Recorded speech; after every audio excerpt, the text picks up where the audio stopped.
अस्सलामुअलैकुम स्टूडेंट्स। आपने part one यानी जो आपके शॉर्ट क्वेश्चन थे और लॉन्ग क्वेश्चन थे पेपर के, हमने लेफ़्ट साइड को सोल्व किया था। अब हम राइट साइड को सोल्व करेंगे जो और के साथ क्वेश्चन थे राइट साइड पर। तो मूव करते हैं अपने शॉर्ट क्वेश्चन की तरफ। फर्स्ट शॉर्ट क्वेश्चन है आपका, trace the following pseudo code and complete the table below.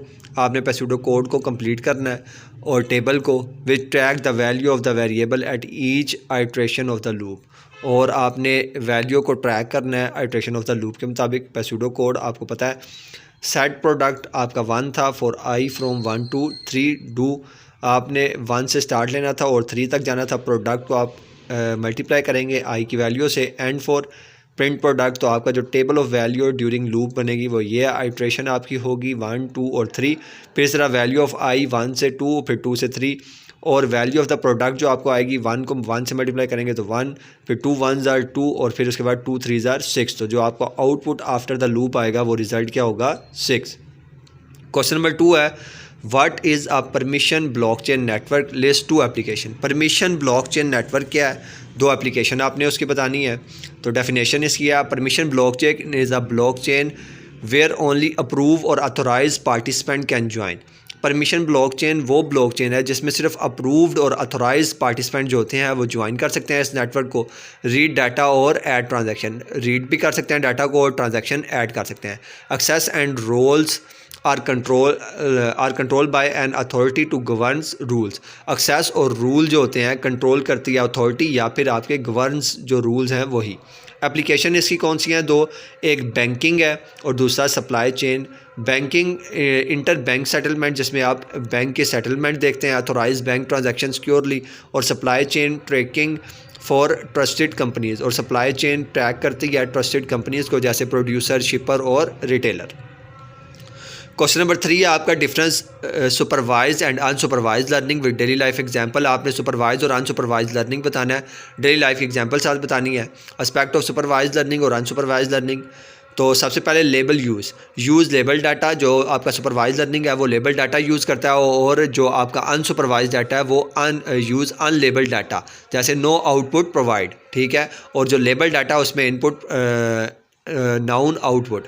गोल जो इसका है, मकसद जो है इसका, वो learn mapping from input to output. इसमें मैपिंग की मदद से आप इनपुट और आउटपुट को लर्न करते हैं। फाइंड हिडन स्ट्रक्चर और ग्रुप्स, क्लस्टरिंग और एसोसिएशन। इसमें हिडन स्ट्रक्चर और ग्रुपिंग को आप क्या करते हैं, फाइंड करते हैं। एग्जांपल्स डेली लाइफ की क्या है, ईमेल स्पैम फिल्टर ट्रेंड और ईमेल लेबल स्पैम और नोट स्पैम। इसको आप क्या करते हैं डेली लाइफ में सुपरवाइज लर्निंग के ज़रिए आप क्या करते हैं, सर्च करते हैं। और grouping shoppers into segment based on buying behaviour, no labels. तो ये आपकी क्या है, अनसुपरवाइज लर्निंग की example. Write down the 3 difference between black box and white box testing method. Black box और वाइट बॉक्स टेस्टिंग मेथड की आपने 3 difference बताने हैं। तो black box, tester does not know internal code. इसमें टेस्टर आपका tester को नहीं मालूम होता इंटरनल कोड क्या है। Tester based on requirement, test based on requirement होता है। जबकि वाइट बॉक्स में tester knows internal code, tester को इंटरनल कोड पता होता है। और test code, path and logic, test code और पाथ और लॉजिक का पता होता है। फिर focus on functionality and user input output. Focus on functionality पर होता है, इनपुट और आउटपुट, जबकि आपके वाइट बॉक्स में focus on code coverage, branches and statement. Perform by QA और end user, perform by developer और टेस्टर विद कोड एक्सेस। इसको जो परफॉर्म करने वाला है वह डेवलपर और टेस्टर है विद कोड एक्सेस के ज़रिए वो इसको क्या करता है, डेवलप करता है। Why is 2 factor authentication 2FA important. 2 factor of authentication क्यों इंपॉर्टेंट है, इसकी एग्जांपल आपने देनी है। तो इंपॉर्टेंस पहले देखते हैं। Number 1, adds a second layer of security beyond password. ये second layer of security beyond password में ऐड होती है। रिड्यूस अकाउंट टेक ओवर, और इससे आपका अकाउंट टेक ओवर नहीं हो सकता। Protect even if password is stolen. Attack also need second factor. तो अगर आपका पासवर्ड स्टोलन हो जाता है या चोरी हो जाता है तो आप क्या कर सकते हैं, सेकंड फैक्टर को यूज़ कर सकते हैं। तो इसलिए ज़रूरी है कि आप कम से कम 2 ऑथेंटिकेशन प्रोसेस रखें। Reduce fraud and unauthorise access. इससे फ्रॉड भी रिड्यूस होगा और अनऑथोराइज एक्सेस भी रिड्यूस हो जाएगा। एग्जांपल इसकी क्या है, लॉग इन यूज़ पासवर्ड, जैसे आपका something you know +1 time code send to your phone something you have. तो ये आपका जो लॉग इन पासवर्ड है उसमें आप क्या कर सकते हैं, सेकंड टाइम कोड भी लगा सकते हैं या कोई भी मैसेज ड्रॉप आपको हो सकता है जैसे ही आप लॉग इन होते हैं। जैसे आप बैंक अकाउंट में लॉग इन करते हैं तो बैंक अकाउंट की एप्लीकेशन में तो आपको मैसेज भी साथ में मेंशन हो जाता है कि आपके अकाउंट से आपको लॉग इन किया गया। Write down 3 positive impact of AI system. AI system के आपने पॉजिटिव इम्पैक्ट बताने हैं। Automation of routine task, automate होता है रूटीन आपका टास्क, जैसे save time and increase productivity, इससे आपका सेव टाइम भी हो रहा है, इंक्रीज प्रोडक्टिविटी भी हो रही है। इंप्रूव डिसीजन मेकिंग इंप्रूव हो रहा है। AI analyse large data to given insight, AI आपको लार्ज डाटा को इंसाइट करके दे रहा है। पर्सनलाइज सर्विसेज आपकी पर्सनलाइज हो रही हैं सर्विसेज, जैसे रिकमेंडेशन इन एजुकेशन और हेल्थ केयर डायग्नोस्टिक सपोर्ट।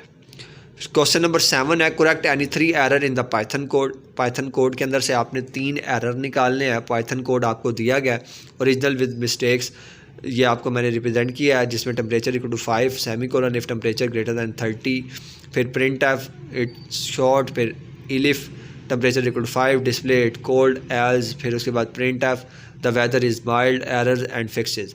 अब इसमें एरर क्या थे, तो semicolon unnecessary in Python remove it.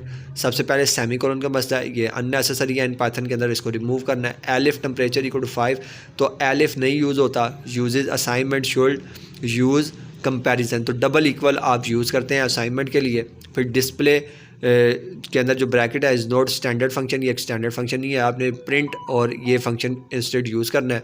फिर उसके बाद indentation of else block must be correct, और इंडेंटेशन ऑफ एल्स ब्लॉक आपने करेक्ट करना है, तो करेक्ट कोड मैंने आपको लिख के दिया है। तो जो वो एरर मैंने आपको ऊपर रिप्रेजेंट किए हैं वो मैंने यहाँ क्या कर दी हैं, करेक्ट कर दी हैं। ठीक हो गया। क्वेश्चन नंबर 8 है आपका, कंपेयर बस and mesh topology, design scalability और रिलायबिलिटी बतानी है। बस टोपोलॉजी और मैश टोपोलॉजी, फिर इसका डिज़ाइन क्या, सिंगल सेंट्रल केबल होती है और सिंपल लेआउट है, जबकि मैश टोपोलॉजी में every node connect to a many all others, every node mesh topology में कनेक्ट होता है मैनी अदर ऑल यानी तमाम के साथ, और ये कम्प्लेक्स लेआउट है। Scalability poor for large network, ये लार्ज नेटवर्क के लिए पुअर है, ठीक है। Adding node increase collision and slow network, आप जैसे जैसे नोड इंक्रीज़ करते जाएंगे तो आपके नेटवर्क के अंदर कोलिजन हो जाएगी और आपका नेटवर्क स्लो हो जाएगा। जबकि मैश टोपोलॉजी में scale better in fault tolerant setup, scales और इसके स्केलेबिलिटी इसकी बेटर है ना फॉल्ट टॉलरेंट फॉल्ट निकालने के लिए, but adding nodes increase wiring complexity, लेकिन जैसे जैसे आप नोड इंक्रीज़ करते जाएंगे तो वायर कम्प्लेक्स होती जाएंगी। Reliability low, single backbone failure can take the network down, अगर एक सिंगल बैकबोन भी उसकी जो है वो लॉस हो जाती है तो आपका पूरा नेटवर्क डाउन हो जाएगा। यानी आपकी जो बस टोपोलॉजी है, लेकिन जो आपकी मैश टोपोलॉजी है, high many redundant path failure of one link node doesn't usually break connectivity, लेकिन इसमें मल्टीपल पाथ्स हैं, अगर एक नोड आपका फॉल्ट भी हो जाता है उसमें तो आपका नेटवर्क डाउन नहीं होगा। क्वेश्चन नंबर 9 है, राइट डाउन एनी 3 की step in developing the minimum viable product.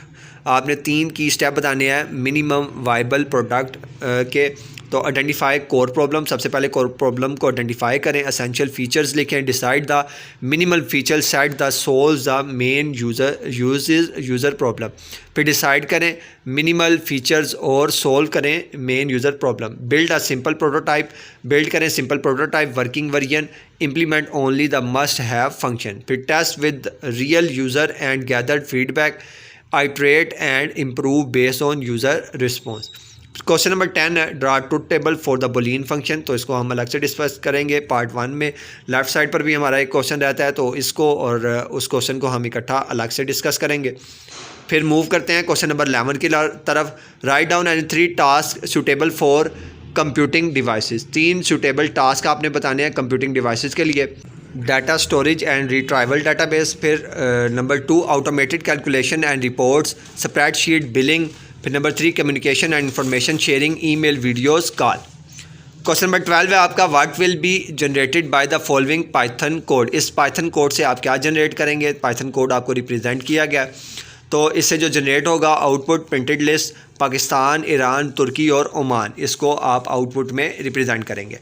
Question number 13 है आपका, write a Python statement considered a turtle graphic to perform the following action. A change the pen colour to blue, ठीक है, और B move the turtle backward by 150 pixels, और rotate the turtle 90 degree to the left. Change the colour to blue, आप colour blue करने के लिए आप क्या करेंगे, टर्टल डोर पेन कलर्ड और ब्लू इन द ब्रैकेट। फिर बी के लिए, बी क्या है, move the turtle backward by 150 pixels, तो टर्टल डॉट बैकवर्ड 150। फिर rotate the turtle 90 degree at the left, तो आप टर्टल लेफ्ट 90 रिप्रेजेंट करेंगे। तो assume important turtle and a turtle object to the module level function are being use. Question number 16 है आपका 14। Question number 14 है what is sample, why is it often use to instead of studying an entire population. Sample क्या है और इसको क्यों instead of studying entire population क्यों इसको यूज़ किया जाता है इंस्टेड ऑफ पूरे पॉपुलेशन, इंटायर पॉपुलेशन को समझने के लिए। तो sample is a smaller group of chosen from a large population for study. Sample एक स्मॉलर ग्रुप होता है जिसको आप चूज़ करते हैं किसी लार्ज अमाउंट ऑफ डाटा को स्टडी करने के लिए। वाई यूज़, इसको क्यों यूज़ किया जाता है। कॉस्ट, क्योंकि studying the entire population is often expensive, क्योंकि पूरे आपके मॉडल को समझना या उसको रीड करना बहुत ज़्यादा एक्सपेंसिव है। फिर टाइम भी लगता है। Sampling is faster and give quick result. Sample जो होता है ये आपको फास्टर और गिव रिजल्ट देता है। और नंबर 3 प्रैक्टिकली द पॉपुलेशन में बी टू लार्ज और इन accessible, a good sample give reliable estimate। तो पॉपुलेशन बहुत लार्ज है, inaccessible भी है, तो गुड सैम्पल आपको रिलायबल एस्टिमेट दे देता है। ये थे हमारे शॉर्ट क्वेश्चन। अब हम मूव करते हैं लॉन्ग क्वेश्चन की तरफ। लॉन्ग क्वेश्चन है आपका first, explain the difference between correlation and causation with examples. Correlation और कॉसेशन का आपने डिफरेंस बताना है। Correlation a statistic relationship showing that two variable change together. Correlation एक स्टैटिस्टिकल रिलेशन है जो दो वेरिएबल को चेंज करता है टुगेदर एक दूसरे के साथ। और कॉसेशन क्या है, cause and effect relationship where a change in one variable produce a change in another. Causation क्या है, ये एक अफेक्ट ऑफ रिलेशनशिप है जिसमें एक वेरिएबल को चेंज होने से दूसरे वेरिएबल पर भी अफेक्ट होगा। डायरेक्शन ऑफ रिलेशन, कोरिलेशन में only shows association positive negative और नन, जबकि कॉसेशन में show direction influence A causes B.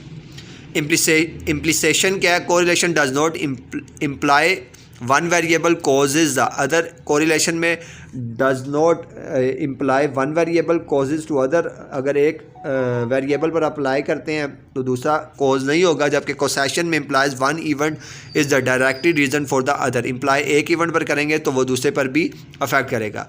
Evidence, correlation found by statistical measure, आप कोरिलेशन को स्टैटिस्टिक मेजर के ज़रिए से फाइंड करते हैं जैसे कोरिलेशन कोफिशिएंट। जबकि कॉसेशन में रिक्वायर कंट्रोल एक्सपेरिमेंट, एक कंट्रोल एक्सपेरिमेंट चाहिए होता है। टेम्पोरल ऑर्डर और strong evidence elimination confounders. Example इसकी क्या है, correlation example ice cream sale and drowning incident are correlated. Ice cream sales and drowning incident क्या है, एक कोरिलेशन है। बोथ राइज इन समर, दोनों समर में बढ़ते हैं, but buying ice cream does not cause drowning. फिर उसके बाद कॉसेशन में क्या, smoking cause lung cancer, smoking वजह से लंग कैंसर होता है। Evidence from experiment, cohort studies and biological mechanism. फिर क्वेश्चन नंबर 4 है आपका, write a Python program that reads two number and print the minimum number by using function. आपने Python program लिखना है जो दो नंबर को रीड करेगा और प्रिंट करेगा minimum number by using function. तो आपने इसको मैंने आपको क्लीन एग्जाम स्टाइल में लिख कर दिया आपको। Function to return minimum two numbers, def minimum A और बी। आपने डेफ मिनिमम ए और बी आपने वेरिएबल लिया है। If A less than B return A, अगर ए छोटा है बी से तो ए आउटपुट आएगा। एल्स अगर रिटर्न ए छोटा नहीं है तो फिर आपके पास रिटर्न बी आएगा। मेन प्रोग्राम num1 फ्लोट, आपने डाटा टाइप लिया है। इनपुट इंटर फर्स्ट नंबर, तो फर्स्ट नंबर इंटर किया जाएगा। num2 float input enter second number, फिर सेकंड नंबर इनपुट दिया जाएगा। मेन वैल्यू मिनिमम नंबर 1 और नंबर 2 दोनों में से मिनिमम फाइंड किया जाएगा। Print the minimum number is minimum value, जो मिनिमम नंबर है वो मिनिमम वैल्यू में सेव हो जाएगा और आपके पास क्या आ जाएगा, आउटपुट आ जाएगा। ठीक है, फिर इसी प्रोग्राम को मैंने पॉइंट्स में नीचे एक्सप्लेन किया है तो इसको आप रीड करिएगा। क्वेश्चन नंबर 5 है, right a Python program that input number and print it's multiplication table from 1 to 10 using for loop. For loop के इस्तेमाल से आपने पाइथन का प्रोग्राम लिखना है जिसमें नंबर इनपुट लेने हैं। आपने यूज़र से नंबर इनपुट लेना है और उसका टेबल रिप्रेजेंट करना है 1 से 10 तक। ठीक है, तो n इसमें इंट आपने डाटा टाइप लिया, input enter a number, user से नंबर लेंगे। I for loop I in range 1 to 11 और आई आपका वेरिएबल है, रेंज इसकी 1 से 11 तक रहेगी। Print F N multiply by I equal to N product I. ठीक है, तो इसी को आप लेकर चलेंगे जब तक आपका वैल्यू लेस दैन 10 रहेगी, तो 10 तक आप इसको प्रिंट करेंगे तो ये आपका टेबल क्या हो जाएगा, प्रिंट हो जाएगा। फिर इसके बाद क्वेश्चन नंबर 6 है, what are information source. Information source क्या है, explain any 4 categories of information source. आपने 4 कैटेगरीज बतानी है इंफॉर्मेशन सोर्स की। Information source is any person, document, device और सिस्टम टू प्रोवाइड डाटा और knowledge use for learning, decision making और communication. Information source कोई शख्स भी हो सकता है, डॉक्यूमेंट्स भी हो सकती है, डिवाइस भी हो सकती है, कोई सिस्टम भी हो सकता है जहाँ से आप क्या कर रहे हैं, इंफॉर्मेशन को हासिल कर सकते हैं, डिसीजन ले सकते हैं, कम्युनिकेशन कर रहे हैं। 4 categories with explanation. Primary source जो है वो ओरिजिनल और first hand material, eg research report, diaries, interviews, transcript, raw data, और इसका यूज़ क्या, best when you need to original evidence. Secondary source आपका क्या है, इंटरप्रिटेशन और समरीज ऑफ प्राइमरी सोर्स, जैसे रिव्यूज़, आर्टिकल, टेक्स्ट बुक्स और इनक्लोपीडिया। फिर यूज़ इसका क्या है, use good for background and understanding broad context. फिर टर्टरी सोर्स आपका थर्ड सोर्स क्या है, collection of compilation of secondary sources, eg. Bibliography, hand books, fact books. Use इसका क्या है, useful for quick fact and finding for further reading. फिर fourth one आपकी digital या ऑनलाइन सोर्सेज, जिसमें website, online database, e journals, blogs and social media. Use इसका क्या है, fast access to current information but verify credibility and data and date. तो ये थे आपके शॉर्ट क्वेश्चन और लॉन्ग क्वेश्चन जो आपके सेकंड पोर्शन में थे, यानी राइट साइड पर थे। तो उम्मीद है आपको ये समझ आ गए होंगे। अगर फिर भी किसी बच्चे को कोई प्रॉब्लम है तो वो कमेंट सेक्शन में डिस्कस कर सकते हैं। मिलते हैं नई वीडियो के साथ, तब तक के लिए अल्लाह हाफिज़।